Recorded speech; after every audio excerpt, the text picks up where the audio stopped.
Hi there, afternoon. Welcome to another Eavesdrop with Uzo Ojawari. Today we have Feyi Luther in the house. Hey, hi, Uzo. How are you? So good I'm to be good. here. Thank you so much for taking the time to do this. I know, it's so funny. People think, oh, we've got so much time on our hands. It's a big commit. It's a big ask to get Yeah, people to get all dressed up, put especially some when there's nowhere down to on go. their face. Especially when there's nowhere to go afterwards. Exactly. You're just doing this for this. So I really appreciate you guys, Yeah. and appreciate you for taking the time to do this. So, guys, today we are going to be talking about change. And I especially wanted Faye to be the one to speak about this because I've known Faye for about 4 or 5 years now. And I've witnessed a tremendous amount of change in her. And when they say people change, yeah, people do change. But I've found Faye to be a person who really gets stuck into that whole commitment to personal development and to growth. And I wanted us to explore that today, particularly amidst COVID and everything that we're going through.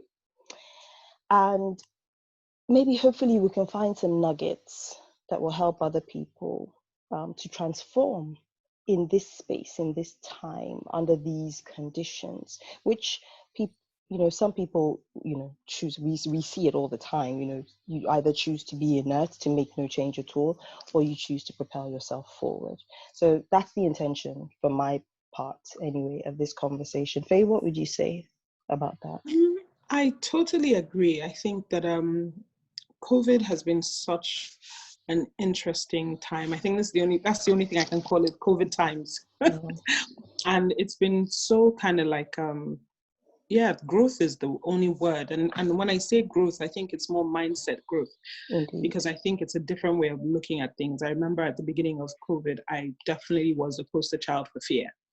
I was totally in over my head. I just didn't know what to do. And I really had to sort of key into things of all the learning I've had over the years, sort of like, shifting my state, trying to, come outside of my own self Yeah. and start to look at a better way, because I knew I didn't want to be stuck in fear. I knew that fear was gonna, and with everything that they were saying about, COVID, it seemed like something that if it was gonna catch anybody, It was gonna be you. I was gonna be like, Mm-hmm. using myself to call it. But then I Mm. decided that I was going to change my language. I was going to say, I will be healthy, I will be fit, I will be well. Mm. Which sounds, I know that, especially for me, coming from Nigeria, I hate, I call it Christianese. So I hate this kind of like lack of belief, but saying, positive That's affirmations, but not believing it. positive. Yeah, Yeah. exactly. But I think I really keyed in and I really started to believe. I was like, this thing does not exist. It's definitely not gonna come, to me. Mm. I am well, I am Mm. good, I'm healthy, I'm gonna eat healthy, I'm gonna be healthy. Yeah. And for someone like me who never really, I did zero exercise pre-COVID. I like the way you get that. Yeah, zero exercise. Uzo, I Yeah. sat every day in front of Yeah. the television. I was a couch potato. Mm. I ate really bad. Mm. Um, Full carbohydrates, lots of sugar, and just everything that was like your food junkie, couch potato behavior. That was Mm. me Mm. pre-COVID. Mm. And it was almost like when everybody was going into couch potato sort Mode of junk food mode, I was coming jumping in out the because other my way. normal, Mm. became everyone else's normal. And then I was now going into this new normal for me, which became, I mean, like I had told Uzo many times, I actually used to tell people I was allergic to grass. And then now I'm like, number one nature lover, Yeah, I go sitting. out for walks. Mm. I sit in the sun. I go out for walks. Not every day, but as many, like if 7 days, like 5 days, I've gone outside. Okay, so Um, before we yeah. go further in, let's reel it back a little bit, just so that people have a bit of context to Mm, work with. So tell us your story. You know, mm, um, there's a lot of story. And So so you have in to a really nutshell, sort of yeah, like exactly. In a kind of nutshell. Okay. mm. Yeah. So my name is Feyi Luther. I'm an intuitive chef. I say I'm a sensual healer, and when I say sensual healer, is because I believe in awakening your senses and allowing your intuition to guide you in the way that you do things in life. I realized that this is something that I've always done, but I didn't know it had a name. Yeah. From coming from a place of not even enjoying self and pleasures, touching, tasting, I stopped enjoying those things to beginning to realize that there is a place for healing in those things and beginning to awaken your senses, the way you see, smell, touch, taste. So, yeah. And I'm a mom of 3 beautiful angels who, at the moment, I am not with, we're sort of physically Apart. separated, Indeed. but our hearts have grown closer during COVID as well. What else can I say? I'm a lover of people. I'm very interested in people and how their minds think, process. And I think I just enjoy discovering. Indeed. I was going to say that. I was going to highlight that because that's something that in the time that I've known you, you are one person who almost flings themselves into change. And on one hand, it can seem a little bit erratic and a little bit unhealthy. But on the other hand, if we were to really mind the positive, there's something about you, even though you started off saying you're fearful or you were a fearful Yeah, yeah. individual, um, you were always willing to to to to embrace change if you felt truly that there was growth at the end of that Yes, rainbow, if that yes, makes sense, right? yeah, And come on, you know what I'm like. When I talk to people, we're always talking about some business thing, and how to help people navigate and all of that stuff. So this is really left field for me, yeah, this interview, but I guys, just stay with me. I think it's very important. It's very important because in this time, I have really started to notice how abhorrent people find change to be. And, I've heard a lot of complaining, I've heard a lot of fear, I've heard a lot of resistance to the situation. And it just made me really understand that, hang on, this is all about fear of change, fear of something different. And if we bring it back into the business realm, which is where I yes, sit, definitely, yeah, it's a problem. It's something that needs to be managed and yeah, handled yeah, and actually learn from, because if you're this way about this yeah. situation, how much of that fear is feeding into the way you approach your businesses, into Very, the way you very, approach your careers, yeah, into the way you approach your life? And eavesdrop is for women all over the world, and we're just helping you, want to help you, and we build wealth in your life. And wealth is not yeah, just financial wealth, it's your relationships, it's personal growth, it's your spirituality, and of course your money. So yeah, for me, this really sits well with me, yeah, and I just wanted to yeah. highlight that. So why do you think you're like that? Why do you think that you're so willing to throw yourself into change? So one of the things that I think, so even while you were speaking, I just realized I was able to actually begin to connect the dots of business and life. Mm, I have always been somebody who, on paper, when you see my sort of qualifications, yeah, it may resume. look like, but when I have gone in, What's that? well, it means like you're like, where's the PhDs? Where's Oh, the masters? Where's those, all those kind of things. for my But I have non-Nigerian always, audiences, those things are big deal where exactly, we're sorry, for from. Nigerian audiences, yeah. But exactly, so I've had no problem in the UK environment in terms of Mm, when I was working here, when I have gone in front of interviewers and I've gone in front of people who are looking to hire, I've always yeah. been one of the first hires Mm, mm, or people who they would want on their team, because I think the things I have learned from life if people were more willing to actually look at life experience, I think I have a wealth of life experience. So if I were to translate my life experience into business experience, I believe, without trying to toot my horn or anything, I think that I would have a lot more qualifications than people who have school education. Yeah. But the thing is that sometimes you need that paper to be able to get through the door. But if I was supposed to just sit in front of someone and talk through problems and situations and how to handle them, you know, someone said to me that when I was trying to get back into the workforce before I went back to Nigeria, that if I use my life experiences, I could say something like, I'm very what's it called, experience in multitasking, because I have 3 children and I have to constantly multitask. I have a husband who is a vegetarian, different, you know, different system of the way he thinks, and you have to sort of manage all those personalities. My strong suit is, you know, being able to listen, work, and, you know, do things while on the go. I'm a master researcher. Anything you want, I'm able to find. I'm able to bring people together and inspire them and get them. So I'm a fantastic leader. And you don't think about those things until someone puts them in a life situation for you.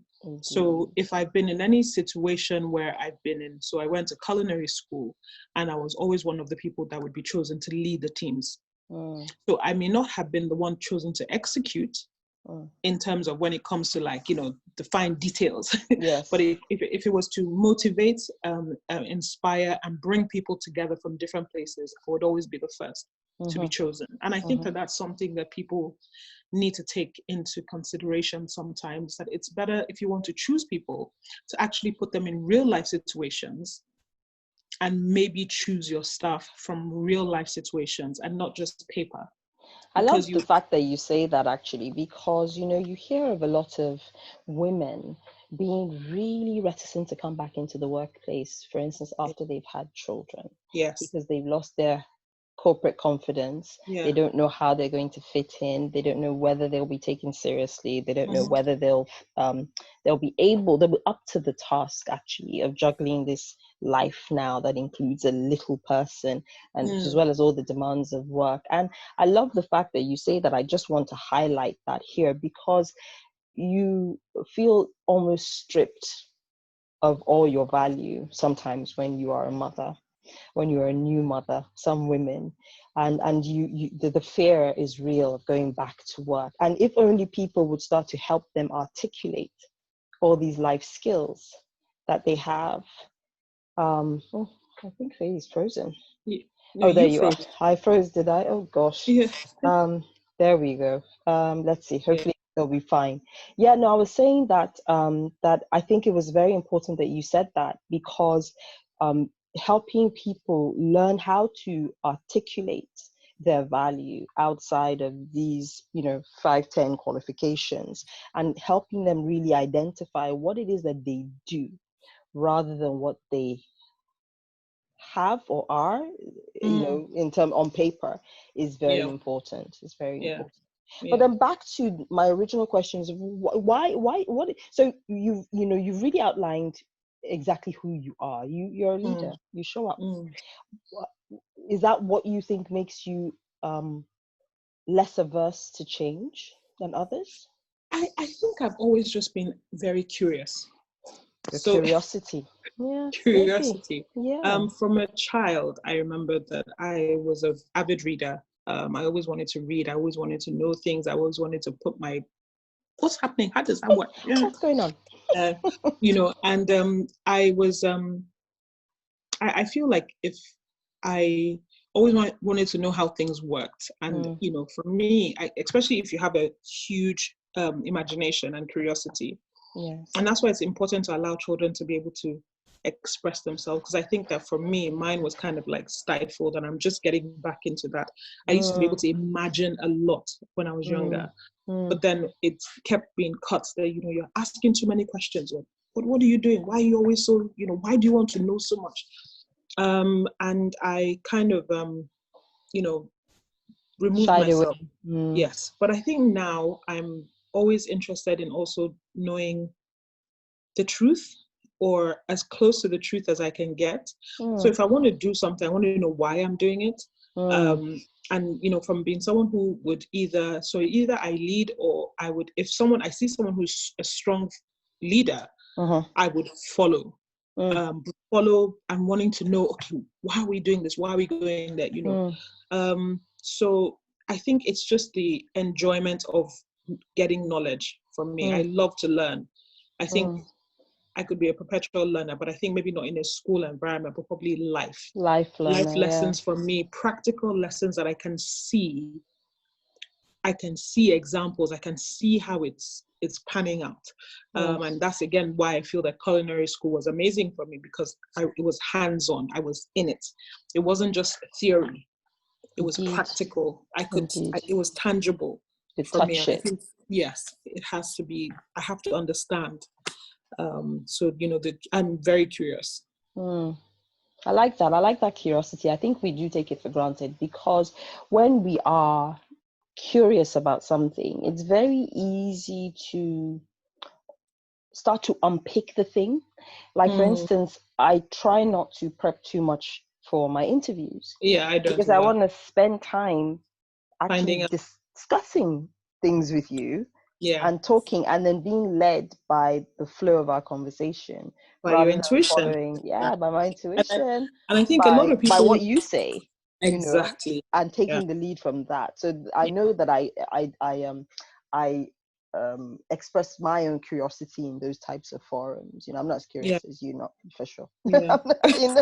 In general, I'm not. Yeah, I I'm think not, it's, meh. I think, Don't really yeah, care. I think it's important. I think it's important because I think a lot of times you can tell interviews, or you can tell discussions where it flows. Mm, Sometimes it seems like it's going off one tangent, way. but if the person knows how to interview, you can sort of get a holistic round Encapsulate view everything. exactly of Yeah. everything.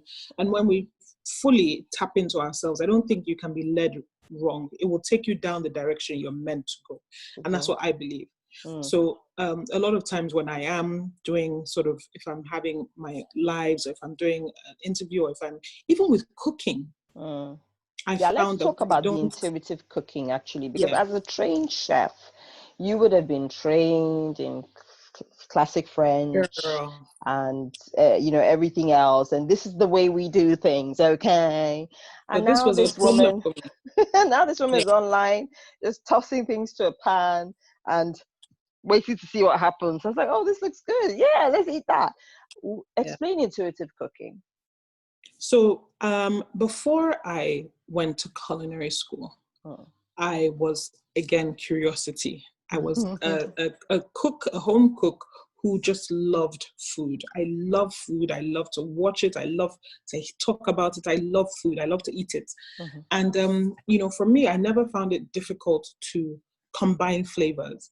So Mm. I wouldn't necessarily know what the names were or what the benefits were. I was like, oh, that looks nice. Oh, that looks nice. And I just put everything in a pot, and out would come this Thing, masterpiece. beautiful tasting thing. It wasn't the prettiest to look at that time, but it tasted really good. Mhm. And so I used to cook from my heart, and I really Mm. used to go to town, and I had no rules, I had no regulations. So now listen to the words, I was free to express myself. Indeed. Yeah. And then I went to culinary school. Mm. So culinary school was amazing. I loved it. Yes, I learned technique, but something happened. It stifled me. Yes. Because I it puts became those stuck. rules in place, doesn't it? Yes. But I think that there are different groups of people. Mm. So I think there are people whose rules work for. Yes. So rules work for me in a space for to keep, like, me safe, Mm-hmm. right? But I think even within those rules, I have to be given an amount of time to be able to express myself Mm-hmm. within the rules, right? Mm-hmm. But when there's like I'm a hot chef kitchen more than a pastry chef kitchen. Yes. So hot chef means you cook all the the regular food, and then pastry chef desserts and things. Indeed. Now, when you're making cakes and desserts, Mm-hmm. it's precise. Precision. It's science. This is why Exactly. I cannot bake. So I still flaunt all the rules, and I I still do whatever I want to do, and it cannot. comes Thanks, out. girl. It just comes out. But I found that in Hot Kitchen, I was able to still express myself, and it was more about, okay, these are the techniques. So this is how you cut this is how you chiffonade, this is how you saute, this is how there those kind of rules that I would follow.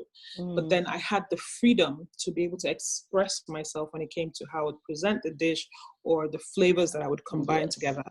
And Okay. with intuitive cooking, it's more what you are led. So a lot of time in this busy world, a lot of us are not listening, and it can go to business as well. We're not listening to Of course. our bodies. We're not listening Our to our souls. instinct. We We're are not listening to our dampening our instincts. instinct more and We're more. dampening our instincts. So we're not going in the direction that we should be going. So one of the things that I found at the beginning, and not even at the beginning of COVID, during different times in my life. So for me, especially during pregnancy, I realized like I couldn't eat sugar. I Mm. couldn't. For 9 months, I could not eat sugar. I couldn't eat anything Really that was sweet. I couldn't eat anything that was unhealthy. My body was would lead craving me something to, else. Ooh, yeah, I'm so sorry. no problem. My body Tablets led me everywhere. Mhm. my body led me to eat things that would sustain the life The of life my inside you. fetus. Exactly. Indeed. And 9 months I would only eat things like salmon. I could only eat I couldn't even eat like pasta and things. I would have to eat whole grain things, lots of leafy greens. I drank a lot of water. Mm. So that happened, and that is how, without me even knowing the reason why, those are the things that my body was craving for, and I listened to it and I honored Mm. my body. Yeah. Same thing happened to COVID. Before I even heard all the things that people were saying about what we should be eating, I automatically knew: Mm. start ginger, garlic. Mm. I was spicing up my food. I was eating a lot of like pumpkin. I was eating a lot of um, kale, cabbage, broccoli. I was just going heavy. I cut out meat. I cut out sugar, and that Mm. was instinctive. It was like my body Yes. just went into survival mode, and I listened to it. You Mm. know, now we're coming out of COVID, kind of like, and when Sneaking I a say burger coming here out, or there. yeah, I'm still not eating burgers and things. There's some things that I have found harder to get back To get on. back into. Yeah, but I still feel like, if so, like even with the like ice cream, which was one Mm-hmm. of my favorite things. I've had a tub of ice cream. I only just finished it Mm. yesterday. I had a box of brownies, and they lasted for me. That would be a one One sitting. sitting Yeah, I kind of, treat.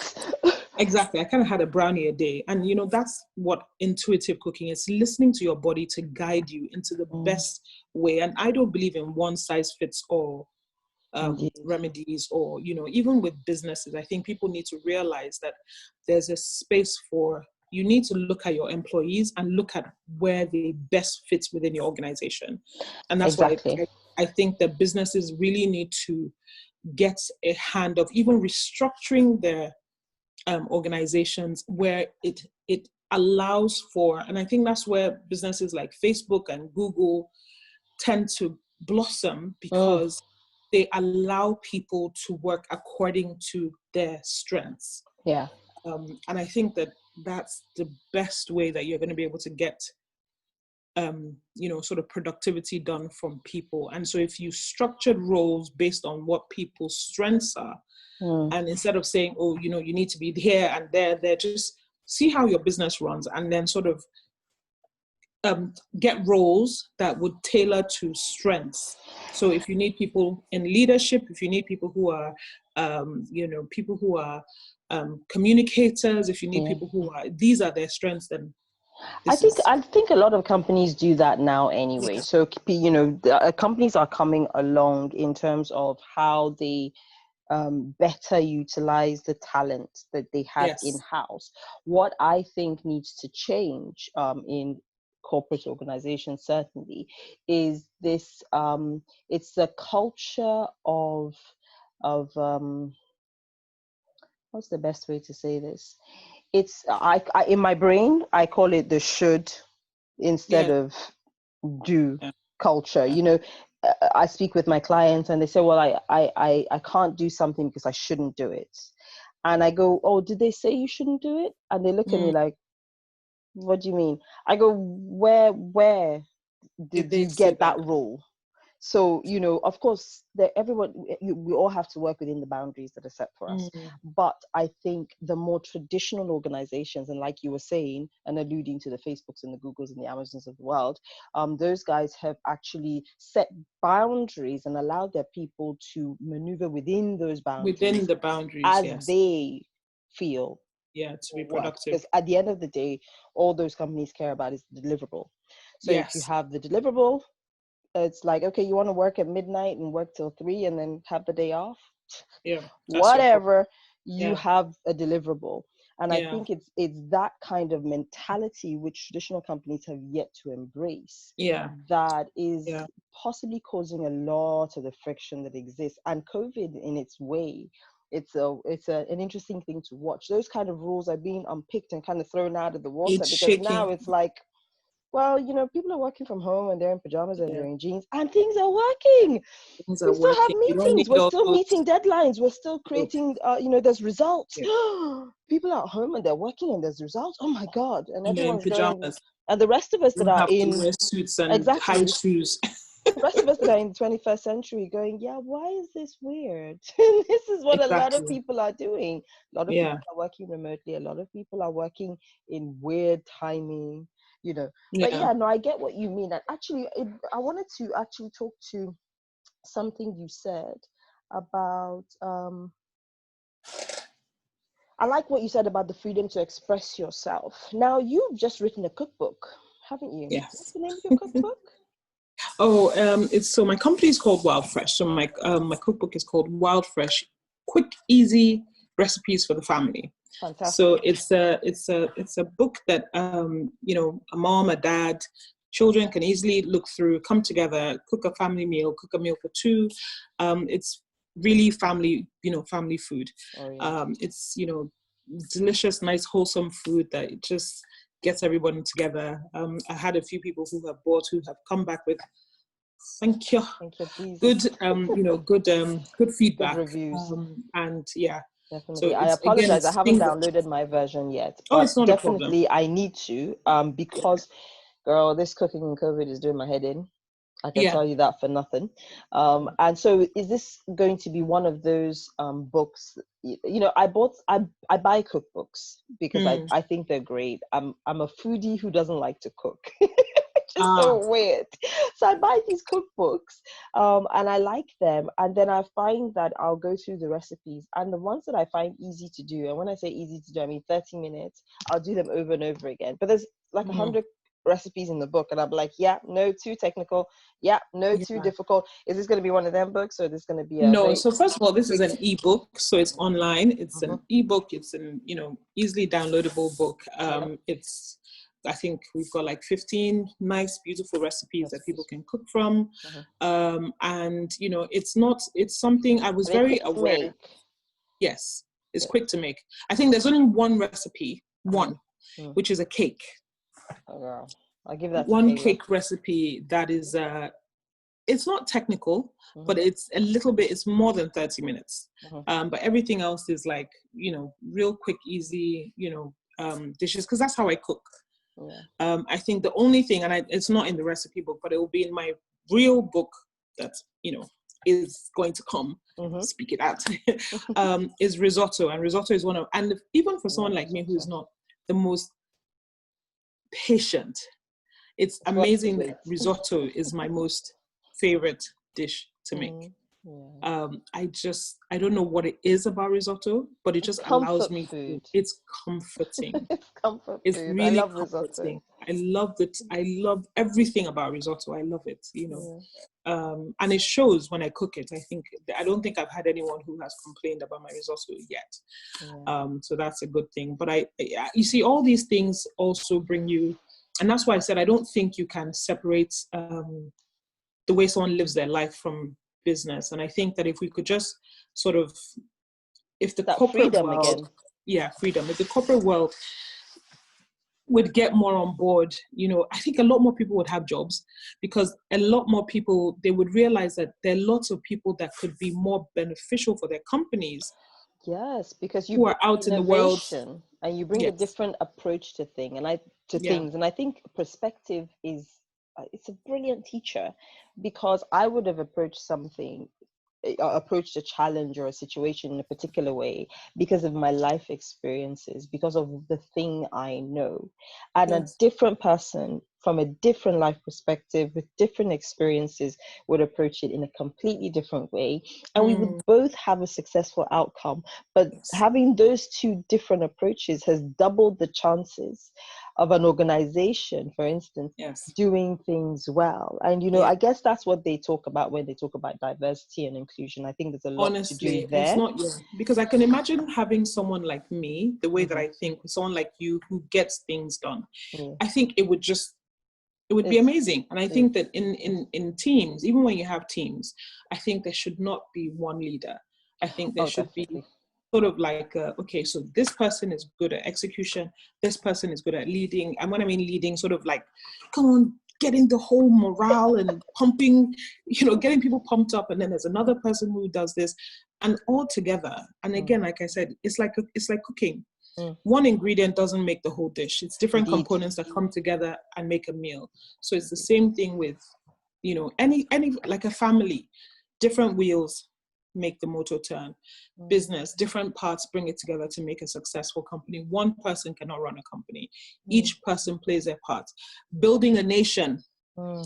different people contribute. Girl, I think you need to offer some retreats to businesses and get them Yes, cooking different together. people, truly different Absolutely. people, different people. Maybe that's something you can help me to do, and we could pitch it to some companies, We can honestly. talk about that. Yes, Interesting. because Yes. I think different people, when they see the fact that a red pepper, a green pepper, an onion, a tomato need to be together to Mm, make a meal. mm, mm, You cannot just make a garlic dish on its own. You can't just mm. cook the garlic on its own. Yeah. It needs Mr. Pepper and Yeah.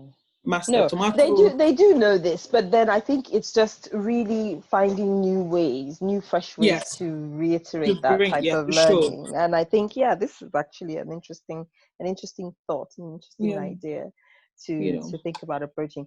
So now, no, but not many people know this, but you were a plus size model and you won a national competition. Tell us Because about that. this is another thing about me always. So that's why I always feel like human beings are not supposed to express themselves in one way. I feel that, like, for me, and I want to express everything, like, because there's so many things that I love to do. You So do. I'm always like, I just have to try. And so the So modeling how did that competition, happen? Yeah, how, before we get to the how did it happen? What led uh, to this thing? it was, let me see, what led to it? Did you see the competition No, advertised? somebody, okay, a Somebody friend entered of mine, you? a friend of mine. Mhm, It was called the Face of Yours. So Yours Clothing is a plus size brand here in London mhm. and in the UK. And a friend of mine saw it and she said, Feyi, why don't you try this? And I was like, hello, excuse me, what? And she was like, Feyi, just take the damn pictures. And she offered to take the pictures. She took the pictures for me. We did the whole thing. We wrote the thing.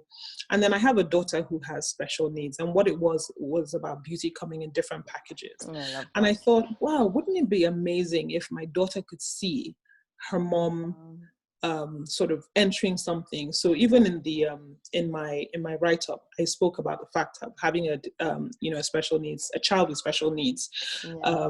who, I'm a Black woman in a small town. At that time, I had really short hair, I have flabby arms, and I hadn't seen anyone who looked like me in any of the UK press. Mm, And I said, this is a mom in Fleet in Hampshire, Nigerian heritage here. I don't see a representation of me in anything, that I open up, mm, so this is my entry. This is my daughter Kamara, and she, sort of propels me to do a lot of stuff that I do. yeah. We do a lot of singing and dancing together, and for me, beauty comes in many packages. Indeed. And so pick me as your Face of Yours winner. That was my entry. And I sent it off, not edited, didn't do any funny things. I think the only thing I did, I love music. So I put a little ding, ding, ding music at the background and I sent this thing off and I forgot about it. And so one day I'm it's like I can see it in a movie. I'm cooking in the kitchen, and I get a phone call. Mm. And my friend is like, have you seen your email? And I was like, what are you talking about? Have I seen my email? Yeah. And she was like, go and check your email. Go and check your email. How did she know what email you got? Because she was one of the finalists. So she had Oh, seen the list of finalists. Yeah. So I run to my, I go get my phone and I'm like, okay, check my email. And I see this, Feyi, you've been chosen as, one of 50 first, started with 50. wow. Then we got down to 10. And then we got down to 5. And then we got down to 3 winners. And I was one of the 3 winners of the Face of Yours competition 2018. So I represented Face of Yours with 2 other amazing women. And yeah, it was interesting, but that's one of the reasons why you must always be prepared for opportunities and not allow your fear to hold you back. Because as much as I did win, if I wasn't in that, if I had won now, yes.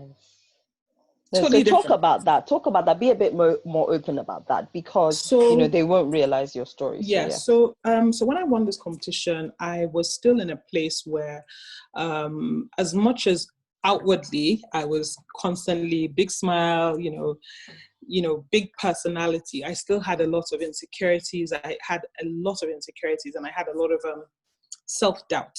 Yeah. So even when people weren't, so I would go for the shoots and I would second guess myself instead of just having fun with the shoots. I was busy thinking about, oh, should I pose like this? Should I pose like that? And it came across in so many things. And it also hindered a lot of the opportunities that I could have had, because I was sort of projecting my negative feelings on the people, on the environment. And I think after a while, it was just too much for anyone to handle. So I just noticed that my jobs became less and less. And, instead of me to look at it and say, maybe it was my attitude that might have been stinky, I sort of blamed everyone else for it. I blamed, oh, it's because they don't want any Black people. Oh, it's because they don't want any, Nigerians. Oh, it's because, maybe I'm fatter than the rest of them. It was a plus size competition, for God's sake. But I was in my head, I was in my feelings, I was in my emotions. So, but the second time, so that was like the first set of jobs. The second set of jobs, which is coming to the end of the competition, I had started to come out of myself. And out of my head. And so when I came for the second set of shoots, there was a different aura that I brought to the table, but it was already at the end of the reign, the opportunity. And they were like, where did this spark come from? Where are you hiding? And I said, well, I just realized that I had to have fun with it. And so when I saw the next Nigerian girl, again, she was mixed race, who won. Yes, Nigerian girl was one of, I think there were 2 winners this time, but Nigerian girl. And I saw everything that she did not come to play. Kemi was serious about it, and I could just see that it was fun. And from then on, I just decided that, so when I would go for dance classes, anything that I did from that point on was like, it wasn't about how I was posing. And I realized that even going for posing wasn't about posing. It was about just enjoying it. And that would be your pose. And, just have fun. And that's what I realized about anything. Have fun with what you're doing. If you're passionate about what you're doing, if you love what you're doing, you're going to succeed. Yeah. No, I love the fact that you highlight that, because, people will talk about the fact that, oh, I don't actually get the opportunities.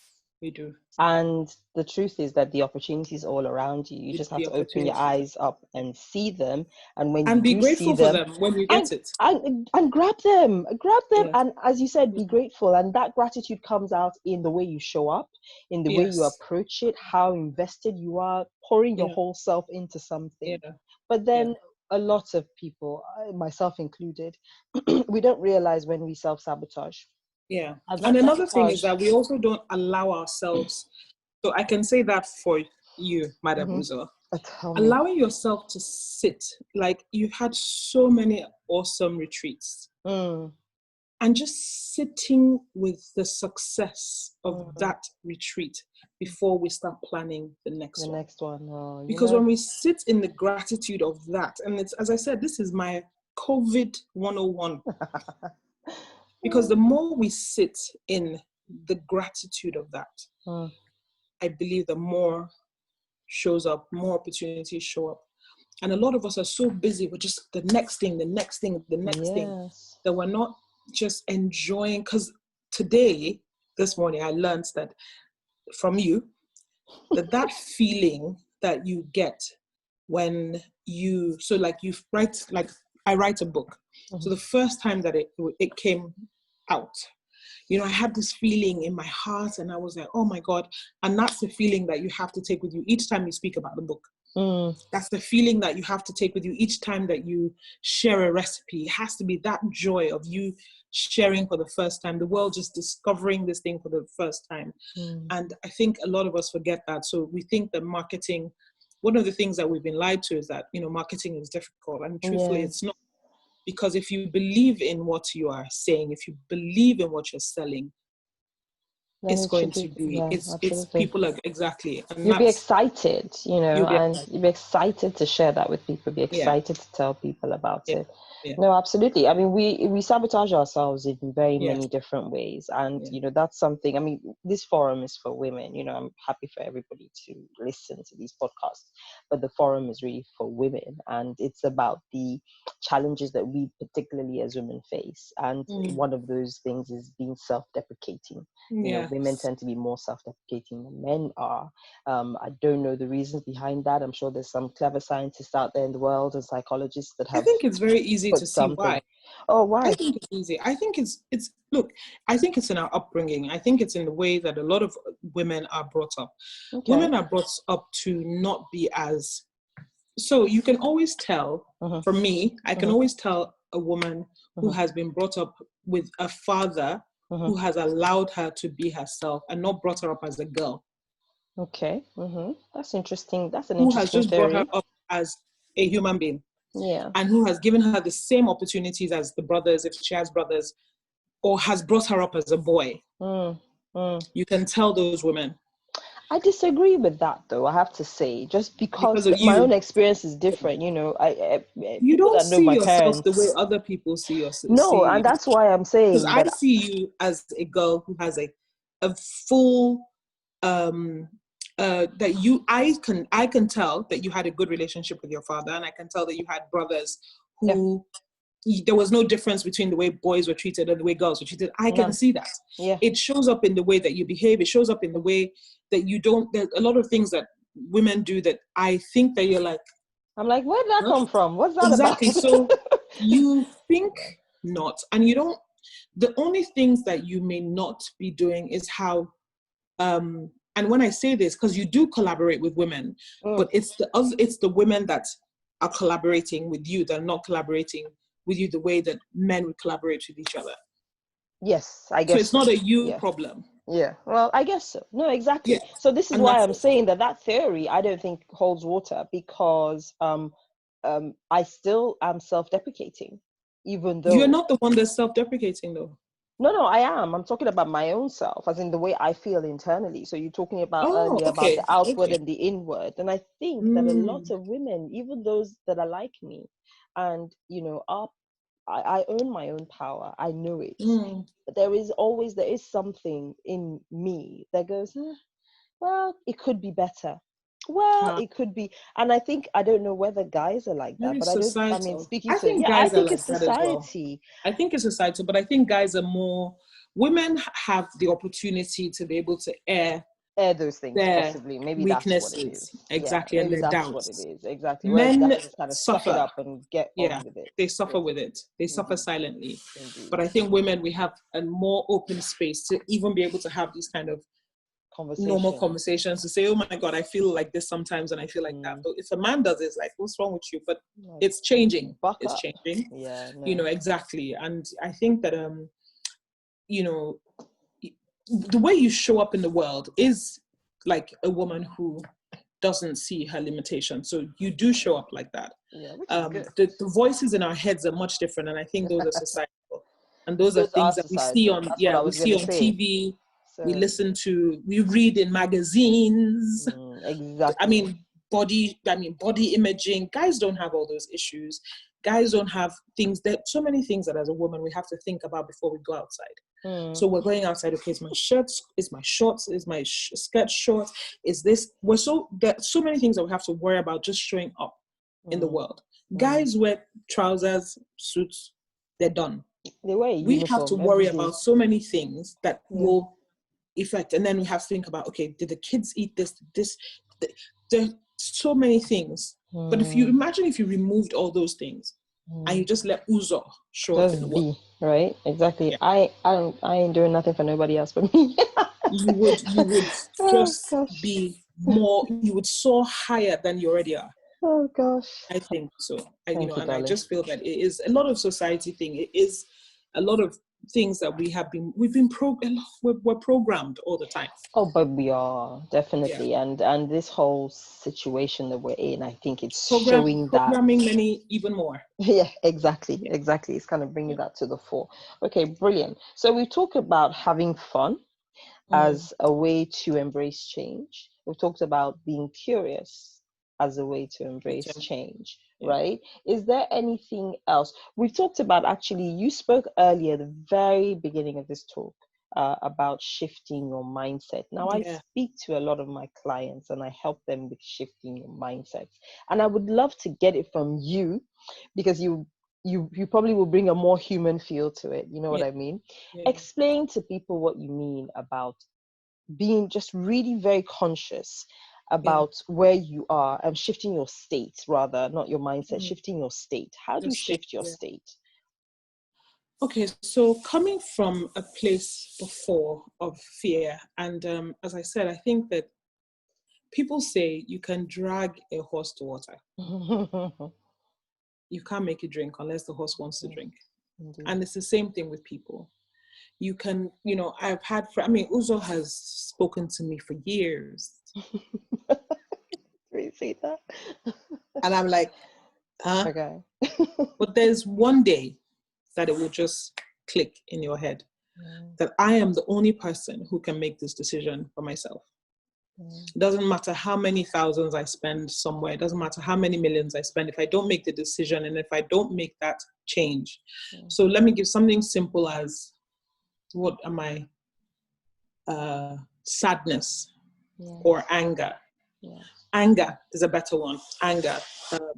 Sometimes I can get real, and I literally have to, it's so, you have to be, and that's where intuition comes in again. We have to listen to ourselves, because it's a split second decision. You have to decide, do I want to be angry or do I want to, so when I can feel the emotions, yes, I will honor them. Yes, I'm angry, but do I want to stay angry? No, I don't want to stay angry. Okay, what do I do? I put on music. I put on something that will shift the way I think. I will pick up a book. I will read. I'll call a friend. I will just do something else. And it automatically changes my mood.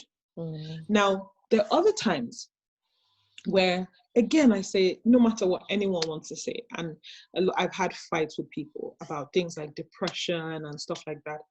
I still believe that it's a decision.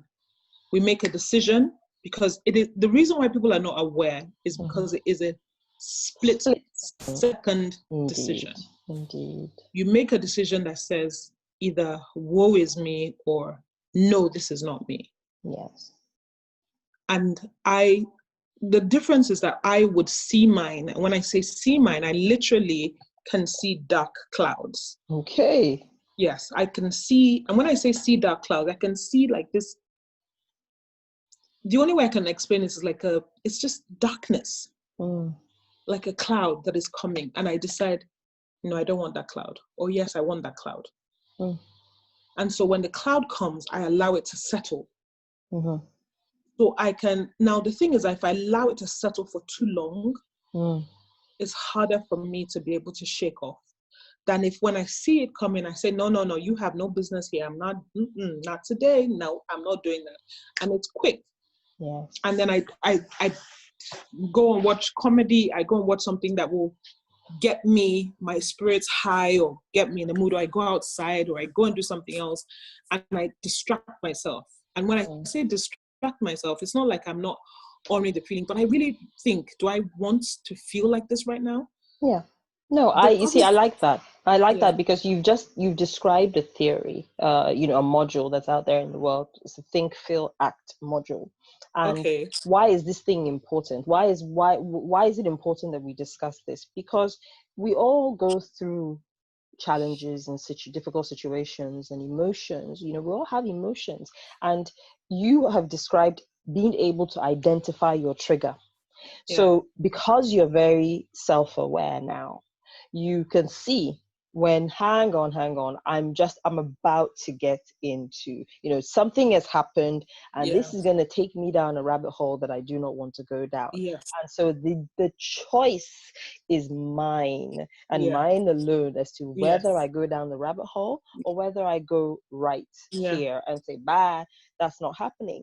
And that's a very highly emotionally intelligent place to operate within.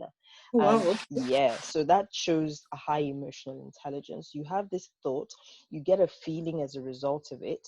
I'm angry, I'm sad, I'm self-pitying, or I'm afraid, or whatever the emotion is. Yeah, And then you make a choice about the action you're going to take. yeah, A man in a pub, somebody steps on his foot, he's already mad, he gets angrier, he turns around and he punches the guy in the face.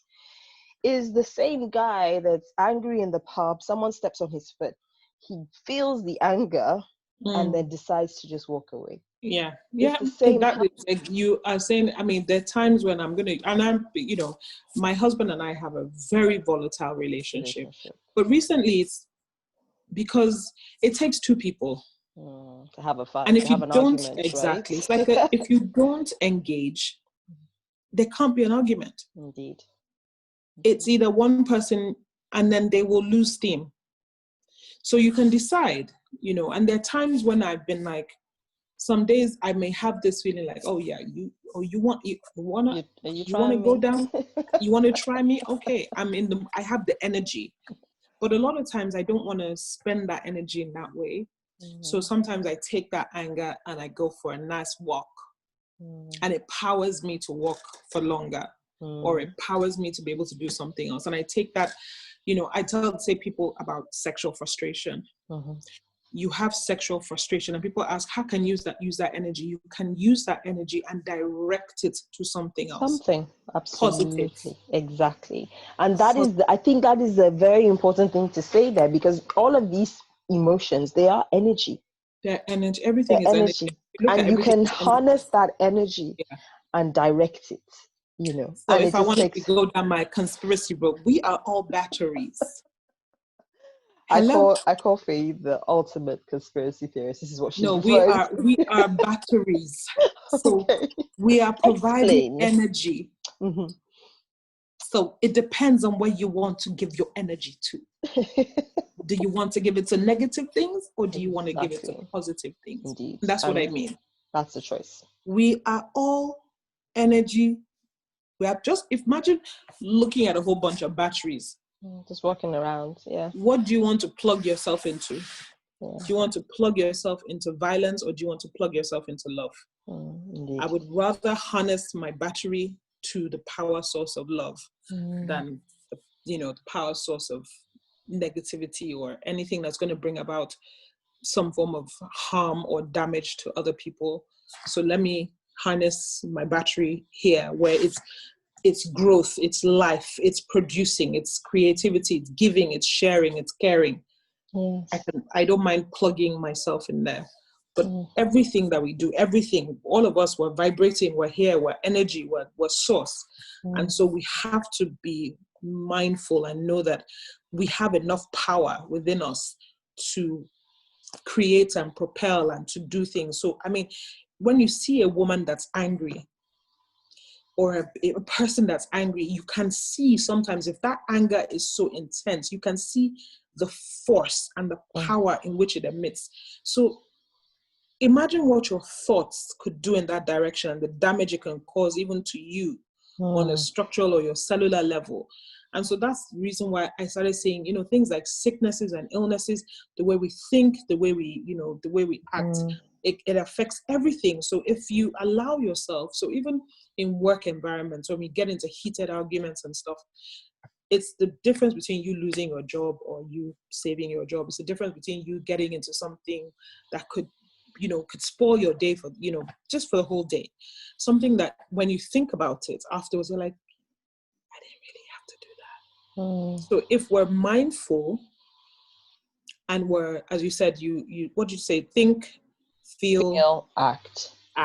So when you think, you take a moment. I tell my children are 10, 9, and 7. And I say to my 7-year-old, when you're angry, stop. That's the hand. Stop. Think. And then count to 10. And then think again before you do. And it's only when I started explaining it to him like that he could understand. Because I said, you can do something in anger that could hurt somebody. You can break something. You've injured somebody. You've killed somebody. And you can't say sorry after. So and if we these are just, things that should be taught from a very young age, actually, because yes, we should be. I mean, I put a video out, weeks and weeks ago now, about helping your children to become more resilient, to learn about resilience. And I think the societies we live in now, I mean, we grew up in a very different society to this. There was none of this, kids were seen and not heard. So, we kind of had a little bit of grit about us, because our parents wouldn't take anything lying down. But now, all this freedom, and I found that a lot of children just in these times didn't know how to be in the home environment where their parents are working. And because my husband and I are both Nigerian, we are bringing up our children in the way we were brought up. And it's very much, mommy and daddy are on the phone for business, you do not come screaming into the room. I don't care if you're 4. It doesn't work. But these are the things we think we're being harsh, or people say we're being harsh. I think we're doing a wonderful thing by instilling these cues and this training and disciplines in our children, because when they grow up to be men who have just don't understand their own strength, they're not going to lash out at someone in anger. I think there should be, even in freedom, I think even with freedom, I think there needs to be a form of discipline. Boundaries, of course. Because as I said, when I spend time in nature and I look at animals and things, they have discipline. Animals actually have discipline. They have to, unless they'll die. Exactly. Because even lions, who are the king of the jungle, they don't just go about killing everything. That's it. Because if we eat everything today, there'll be nothing to eat tomorrow. Exactly. So there's an order, and they follow order. They follow in terms of, when I say order, it's not in a way that is malicious to anybody or anything. Even the ones that have been eaten know that, okay, this one I was weak today. Bad luck. But there's an order, and there's even in what we see is chaos. There's order. There's order in chaos. Absolutely. There's order in chaos. There's a way that the jungle is. Everything has its place. Everything has its ecosystem. Everything has the way it's supposed to be. It all fits. There's nothing that, everything grows together. Even in that madness, it all works hand in hand. And sometimes I'm like, if humans could just stop and take a look at how organized animals, and the way that they are with their young, the way they are with each other. There's community.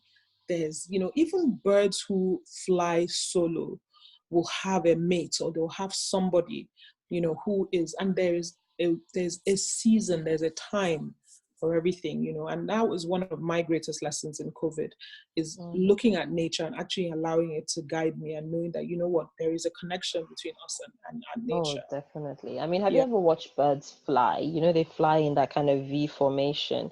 Do you know that if the guy in the front drops out, somebody kind of comes forward and takes his place and continues leading, because that formation has to happen. What I mean? I watch. I was telling, I tell this story over and over again. I'm watching my favorite family of ducks, and mommy duck, daddy duck, and baby ducks, and everybody has their role. There's a place.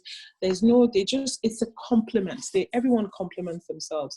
The pond, there are lots of different ducks. There's swans, there's geese, there's, horned birds, there's pelicans. Everybody comes, and everyone just side by side, mind your business, I mind my business. We just walking, we sharing the same, water. I could be from Illinois, you could be from London, you could be from Paris, you could be from and everyone is just swimming in this one pond. Somehow I feel we kind of stumbled into a talk about race, and we ain't gonna do that. No. I It's got not the about energy, race, girl. it's personal respect, and it's the same with business and I business think so. No. I'm just saying that, gosh, I've had so many conversations about race, but honestly, it's respect. Just I respect you, you respect I respect you, you respect me. I don't need to like you. I don't like so many people. That's right. Exactly. It's like it's not even, I think for me, it's not even a race thing. They're just some, I was saying that for me, if we just, not a big thing, but it's not every Black person I want to be around. Because some people are assholes. So I think that it's an asshole problem and a non-asshole problem. that if people wanted to make it, if they want to be honest, frank and honest about it. If you want to be frank, it's a bad person or a good person problem. Or asshole I'm sorry, I think this is over 18. It's over 18, girl. Asshole problem or non-asshole. Don't behave like an asshole. That's it. Simple. It's a respect me and I respect you. And I think if we could all just live like that, we would be fine. Mind your business. Just mind your business. Exactly. As far as I'm not killing anyone, I'm not disturbing anyone. Anybody, you don't go do what. Don't try and make me. So for me, I have met, and this is where sometimes that people think, but the oversensitive. We have become a very sensitive world. Gosh, we've become too whatever. It's like PC, I am heterosexual. This is what I am. It's okay. You are gay. Be gay. No problem. Yeah. You are transgender. Be transgender. Abuse. That's the title you've chosen. Don't try and be a woman. Just be transgender. And let's just know what that is. Oh, gosh. You want to be fluid? Be fluid. Indeed. Let everything just have its, I think that but when we try and bend and weave and try to accommodate, oh, no, I'm not stepping on your toes. Oh, no, I didn't mean any disrespect. No. Yeah.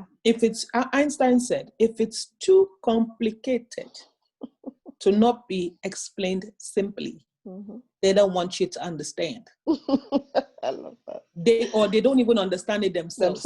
They don't understand it themselves. He said, if it's too complicated and to be explained, and it can't be explained simply, not simplest or simply. No, simply, just. Then the person themselves, they don't even understand. So anytime I'm somewhere and the people are like, you don't let me just. No. You do not even understand what you're trying. Yeah. So I think that's, let's just simple. If a child can understand it, and for me, children are like the best judges and the best, when you see a child and a child tell you, but mommy, why does that person have? And you have nothing to say. Well, then just know that is not how a child is. Children are even like, honest, and I say ask a 1-year-old so that you know that nothing has yet been a 1-year-old. 1-year-olds do not see color. 1-year-olds do not see anything. They just see humans. Follow that route. Be like a child. And that's where the adventure comes in. That's where the curiosity comes in. I want to learn like a child. I want to open my eyes and see things and love like a child. And, I want to try and be as pure as I can. And I feel that if people would just be like children, be like children in learning about people, in the wonder of the world. Yeah. I think it would help in business. It would help in life. It would help in relationships. It would make this, I think COVID has been a child's time. Yeah. It has been a child's time because this is a time where, look at parents on TikTok, look at everything. This has been a child's time. And I think it shows that to survive in the world, you have to be like a child. Yeah. You have to be like a child. Non-judgy, Just non-judgmental, willing to accept open. to a Yeah, certain, yeah, very open to a certain open your extent. eyes. Yeah. Yeah, and just Willing to see go on everyone. adventures, Yeah, try see new the good in things. everyone. Yes, Exactly. No, see the absolutely. good in everyone, and that everyone has a right to have their space. Love you. You know, and that's it. So what's next for you, girl? Oh, baby girl, I right now I just want to cook for my children. Let's cook for your I children. think, I mean, if I want to be honest, I know that sometimes people, they're like business plans and things, but honestly, the only thing like for right now, when I think about the thing that would make me the happiest right now is just to have my kids in my arms. For me, that is a big thing to say because I have never been the kind of, as much people see me with my children, but I always resented it. I was like, oh my God, like what? But COVID again has made me see the value of my family, the value of my children, and how important it is to be a mother. You know, I'm sorry, I'm not. I know the world wants everyone to be like power women or whatever, but I have now come to a place where I'm very happy that if the most important job I do is bringing up wonderful, human beings and Absolutely. instilling my learning, everything that I've learned during COVID, I'm To teach them. so excited to teach my children and to share with them. And maybe in sharing with other people, for me, this is what has been important to me. Yes, I know that there's business, but I think that maybe that is from where something can grow. In me sharing with my children in how to be, this could be the beginning of something that could bring in an income because When it's did the world make us ashamed to be mothers? that is an important thing. And that is part of, I've spoken to a lot of women who have a secret yearning to just be at home. And I think I when would never consider doing it because of what other people would other people say. would say, yes. Now, this is what I said about COVID. For me, it has shown that the family is the bedrock of society. And a lot of the things that are going on wrong in the world is when you get the family right, you get the society right. Right. If you don't get the family right, you don't get the society right, you don't get the structure right. And a lot of things that have first been destroyed was the family. Indeed. And that's why you have people that don't have manners, you have people who don't have love, you have people that don't have care, Yeah. you have No people who are just boundaries, have no values, have no no values, discipline. no discipline. Absolutely. Because they Just go out started and do to, what they want. the family was destroyed. The family structure that women, if women should be able to have the opportunity to be happy, to nurture, and to be proud of it. And at the same time, if they choose to work, if they want to bring in, it should be done in such a way that the sanctity of the home is still valid, Protected. if that is what the woman wants. And I think in the feminist movement, I think there were things that were kind of Yeah, it was kind of. hijacked. Mm-hmm. Yes. And it was, so I'm very much into the feminine. I'm a woman. I'm not trying to be a man. I'm a woman. I'm a nurturer.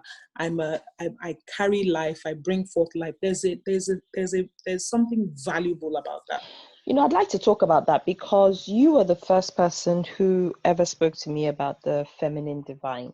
And it's like ever since you spoke to me about it, I'm hearing about it everywhere. I'm like, oh, okay, well, Faye's the one that told me about this. Please explain to our listeners the distinctions between the feminine and the masculine divine, but also the wounded feminine and the wounded masculine. Because I think there's a whole bunch of people walking around in their wounded feminine and wounded masculine, and they don't even realize. Yeah. And so they're not even actively trying to fix things. Yeah. Just I think is. the first thing that I realized was that, and this is from a child, and it was always feminine for me first. I was like, everything in nature, why is it that everything is a he? Why is everything a he? Why is everything a he? Because that was my first introduction, and I thought it was a feminist thing. But then I came to realize that in each human being, we have both masculine and feminine attributes or energies within us. And so it's not even something that I started reading, but in my own understanding, within every human being, we have the chromosome male and female. So if you have male and female chromosomes, you have both parts to you. Now, if we come into energies, there are principles that come with feminine, and it's not female, feminine energies. It's things like creativity, your compassion, your openness, your flow. So the feminine flows. The feminine is never static. Masculine is static. So in your masculine, so every woman should even have a healed masculine, which is where your order, your discipline, your truth, it's that's where it stands. And you should have your wound and your healed feminine, where your creativity, your abundance, your love, your joy, all those things come from. And it's the same with men. Men have to be in their feminine, in their healed feminine and in their healed masculine. And the two have to align. Your yin and your yang have to align.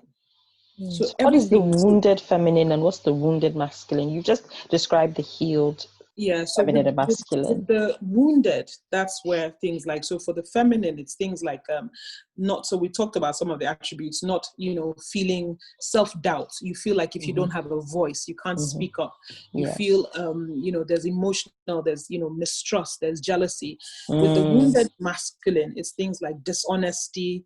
It's things like, aggressive anger as well, isn't it? Yeah, and pushing down. Dominance, that's it. Dominance, it's aggressiveness, it's not being truthful, not being forthright, and not being disciplined. That's the wounded masculine. And you can see that women and men can have those same attributes. So what we're supposed to be doing is trying to get ourselves into alignment, where you are healing both your masculine and your feminine energies, and making sure that you have those characteristics. So you want men to be creative, and you want men to be, to speak with truth, with honor, with dignity, and also at the same time, the power to go into action. To be decisive, to be orderly. That's your healed masculine. To be accountable and to be honest. Exactly. So even in women, a lot of times we are not even, we work in our feminine, but we're not looking at the masculine parts of us, which will then propel us into action. That's what you're saying. So that's not propelling us into action, to make decisions, to take those decisions that want to propel us in business. I'm just reading something, and I think I love that. Because so it says the divine feminine is intuitive, like you've spoken about, grounded, reflective, supportive, vulnerable. And I think that's something that a lot of women nowadays, are missing. That ability to be vulnerable, it just feels so exposed, creative, trusting. And then the healed masculine, the divine masculine, is deeply present, honest, accountable, humble, offers stability and security, is responsible, right? Logical, and has discipline, like you said, which I think is very important. Exactly. We want to be, people describe women and it's it's always, they're so overly emotional, not illogical, not stable, don't really take the lead, aren't very disciplined, and those are the words that are bandied around, when we talk about, women. And we can drill it down because we're black. We can say, the angry black woman. The angry black woman, exactly. And the thing is that it's something that if we look at those traits like that, then it's easier that, let's say, if you want to think about your child, and you want to raise a child, you're now able to take those things that you've learned and begin to teach each child those principles. Indeed. And not, behave like a boy or behave like a girl. Because dependable. I think then we wouldn't have so much confusion. True. Because in the world. Because if we allow people to just yourself in half. If you allow people to express themselves in those in those spaces where you can tap into your intuition, you can tap into your creativity as a man and be a healed man and step into your honored place and step into your stability and step into the fact that you're keeping your home and you're grounding yourself. Those are principles. They're not, oh, that's feminine or that's, those are they're just principles to live by. principles. Indeed. So I think it's really, sorry, as a phone call, it's really important that, if we look at it like that, we have a better chance of beginning to bring up a new generation of healed people. And then it's not based on pink and blue. Exactly. And that is where, again, as I say, a lot of things have been hijacked because they know what happens when you don't make it as clear as that. Because then you're just souls. Indeed. I have hope, though. I do have hope. My nieces, I have nieces, 4-year-old nieces, or they're going to be 4 tomorrow. And I was saying to them, Mom, what can I buy them? And she's like, oh, we've got them some Barbie stuff, but they love Black Panther and they love Black Spider-Man, and these are, the cutest little princessiest little girls you could think of, but they are being fully brought up as to be present, to be so like look at those things the qualities that you said, to teach your girl child to be disciplined, present, yes, to be disciplined, be accountable, to be honorable, to be accountable, yes, that's very different. powerful. And to teach your boy child to be creative and to listen to his intuition, because if we do all those things, then we're going to have amazing people just walking around. Amazing human beings. So if we don't do, this is girls that, we're making it about exteriors, because when you lean into your intuition, your intuition is going to, as a female, you will be more graceful. You will be more, there'll be a softness about you that's not about, I want to, being masculine doesn't mean they don't know how to. I know what you mean. No, exactly. But I also appreciate the way you're having to express, because that's how it's expressed almost. Exactly. I found that now I'm becoming a bit more, I don't know. So before lady of the manor. Exactly. Before I used to, I would always use my physicality. Yes, to make myself. But I think now I've become like, oh well, I'm big anyway, so it's okay. And I love it. I'm enjoying it. I really am. And I think that's an interesting thing you say, because a lot of women have almost, in the last have become men.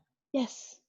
Reject the feminine side of us because we don't feel it serves us in these also important pools. I said, if you look at women like Cleopatra, girl, she was in her healed, feminine, and masculine. Indeed. Because she could put on her soldier hat. Yes. And she will kill you with eyelashes. Exactly right. And then kill you if need be. At the end of it, exactly. No, the women of absolutely old, when you look at Amazons, they were sexy as hell. Because they stood in that power. They stood in their fullness. Their fullness, healed. Yeah. So that is the thing, because if you start to have many people who are woke, who are knowing that there's a different way that you will begin to show up in the world. Indeed. Indeed. There's a different way, because you will realize that your power is more. My friend used to ask me about power, and he would say, Feyi, you have power. And I never understood that. That's what he meant. Then I realized that power is something, we are power. Yes. No. We don't have to learn it. It's in you. Yes.